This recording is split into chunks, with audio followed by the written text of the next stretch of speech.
Hello and welcome to Cloud Rest Sounds. I'm Carly, and for the next little while, there is nowhere you need to be, nothing you need to finish, nothing you need to work out. Right now, I'm going to take you somewhere very special. We're going to discover a garden hidden from the ordinary world, a garden of ancient trees and winding pathways, of tiny lanterns, secret doorways, and perhaps, if we're very lucky, a little magic. So before we begin our journey, find somewhere comfortable. You might like to lie down or settle back into your favorite chair. Let your hands rest wherever they fall naturally. Allow your head to become heavy against the pillow or cushion beneath you. And when you're ready, gently close your eyes. Take one slow breath in and let it go. Now there's nothing you need to count. Just breathe naturally and listen. Now before we leave, I'd like you to imagine a tiny point of warm golden light. It's just above the top of your head. It's soft and gentle, almost like sunlight through closed eyes. And slowly that golden light begins to move downward. You feel its warmth across the top of your head, your forehead, and around your eyes. And without having to make anything happen, you notice your face beginning to soften. Your jaw loosens, your shoulders drop. The golden light moves through your neck and slowly across your shoulders, down through both arms, past your elbows, through your wrists, all the way to the tips of your fingers. You feel warm, heavy, comfortable. Now the light moves through your chest, across your heart, down through your stomach, and wherever that light travels, you can simply let go. Not forever, just for now. It moves through your hips, your thighs, your knees, down through your calves, your ankles, and finally all the way to your toes. Your entire body is resting inside this soft golden warmth. You feel safe and comfortable and still. And somewhere very far away, you hear birds. When you open your eyes in this place, you're standing at the beginning of a narrow country path. It is late afternoon. The sunlight has that beautiful golden color it gets just before evening. Tall grass grows on either side of you. Wildflowers move gently amongst it. Tiny white daisies, purple clover, little yellow flowers you don't recognize. The air smells of warm earth and grass, and something sweet is blooming somewhere nearby. Ahead of you, the pathway disappears between two enormous trees, and somehow you know that's where you're meant to go. So you begin walking slowly, There's no hurry here. The ground beneath your feet is soft, and every now and then you hear the crunch of a fallen leaf. A bird calls somewhere high above you, and as you continue, the trees become older, their trunks wider, their branches twisting high overhead until they almost meet. The sounds of the ordinary world begin disappearing behind you. There's no traffic, no phones, no voices, only the forest. And then you see something almost completely hidden beneath ivy. An old iron gate. You might have walked straight past it if the light hadn't caught the metal. You step closer. The gate is incredibly old. Its black iron has softened with age. Moss grows around the stones beside it.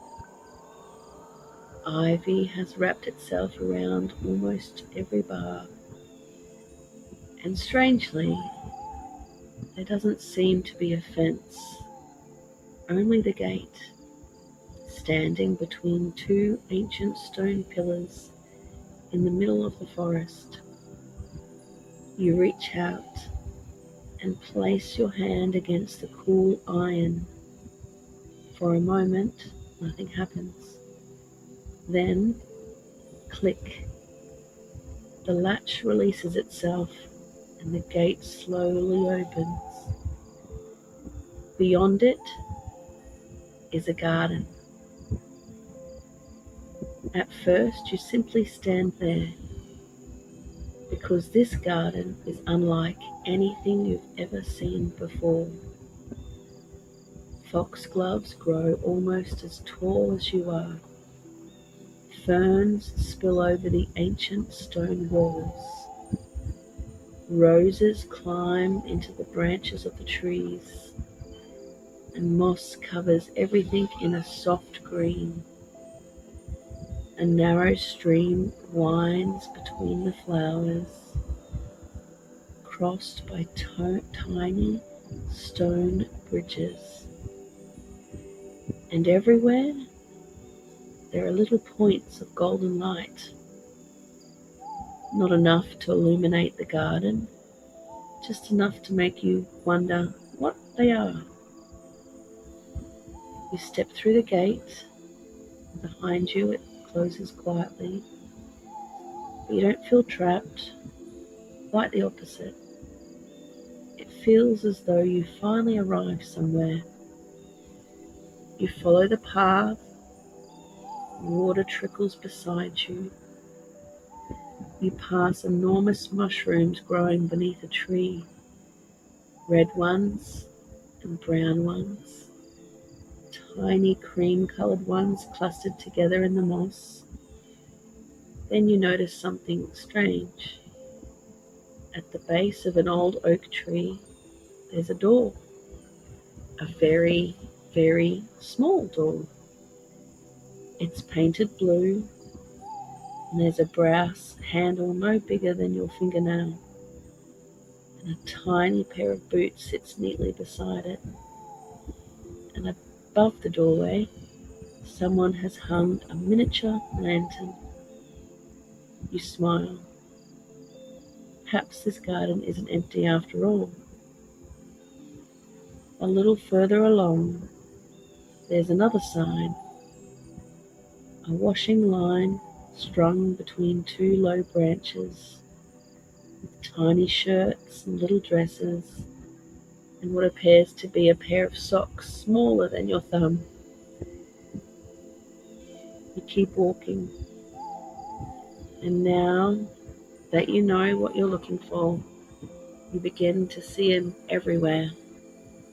Little windows carved into tree trunks, tiny staircases winding through the roots, miniature wooden bridges, an acorn cap sitting beside the stream like someone had been using it as a cup. Then something moves amongst the flowers. You stop. A small golden light rises slowly from behind a rose. At first, you think it's a firefly, but it's much larger.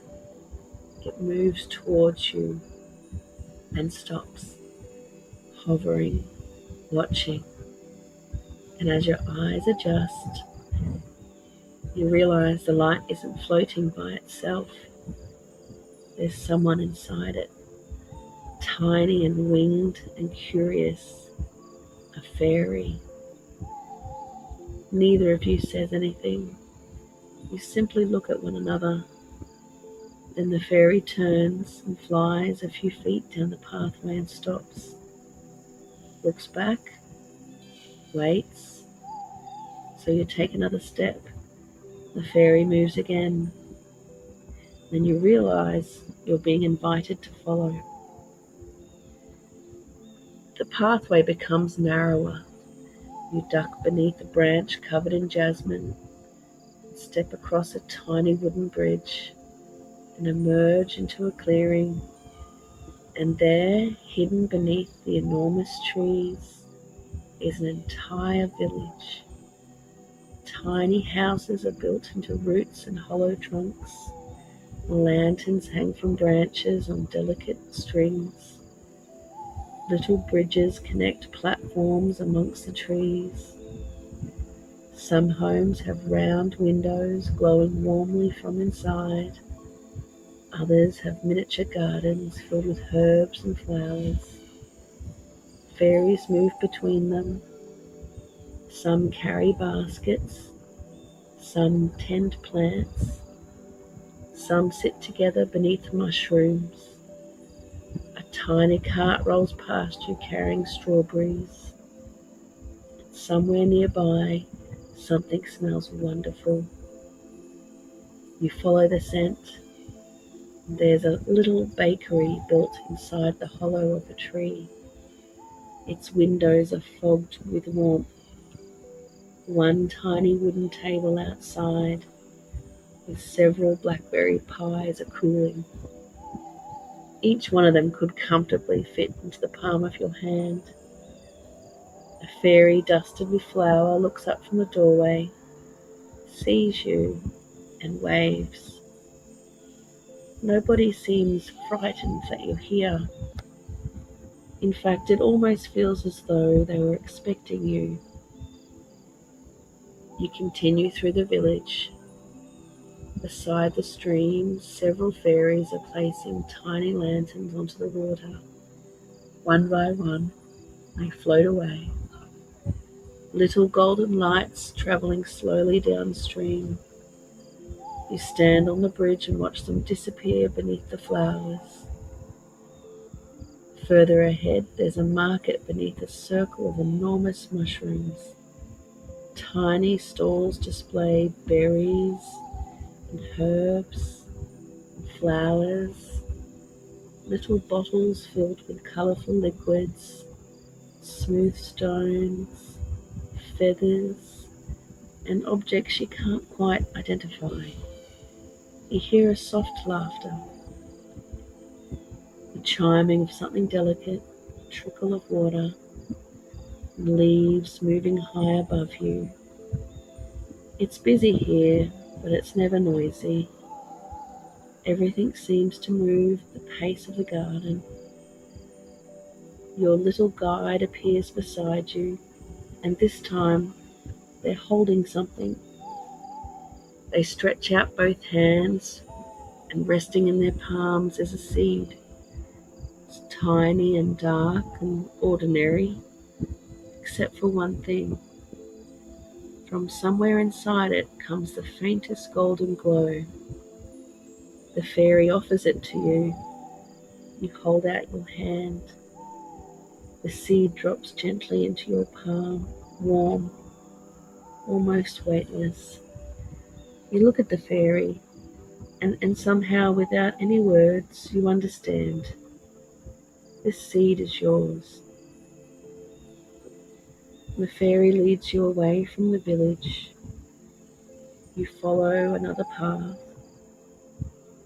deeper into the garden. The lanterns become fewer, the trees become larger, and eventually you reach the oldest trees of all. Its trunk is enormous. Its roots spread through the garden like great sleeping arms. The base of the tree is a small patch of dark earth. It's empty and waiting. You kneel beside it. You look at the tiny seed in your hand. You don't have to decide exactly what it means. Perhaps it's something you've hoped for, something you've wished for, something you're beginning, or something you're ready to return to. Or perhaps it's simply a reminder that not everything needs to happen immediately. You make a small space in the soil, you place the seed inside, and you gently cover it. For a few moments, nothing happens, and that's okay. Then the earth shifts just slightly, and a tiny green shoot appears. No explosion of magic, no enormous tree growing before your eyes, just two little leaves, fresh, new, and alive. The fairy sits beside it, apparently satisfied, and you realize that's all that was required to begin.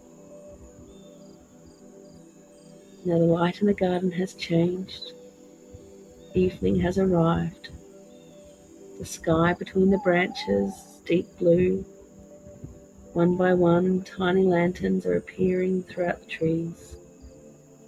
Your fairy guide leads you around the enormous trunk, and there, beneath its roots, someone has prepared a place for you. A soft bed of moss and blankets, a pillow filled with something that smells faintly of lavender. A tiny lantern sits beside you. Nearby, a stream continues its quiet journey through the garden. You settle down. The moss beneath you is surprisingly soft.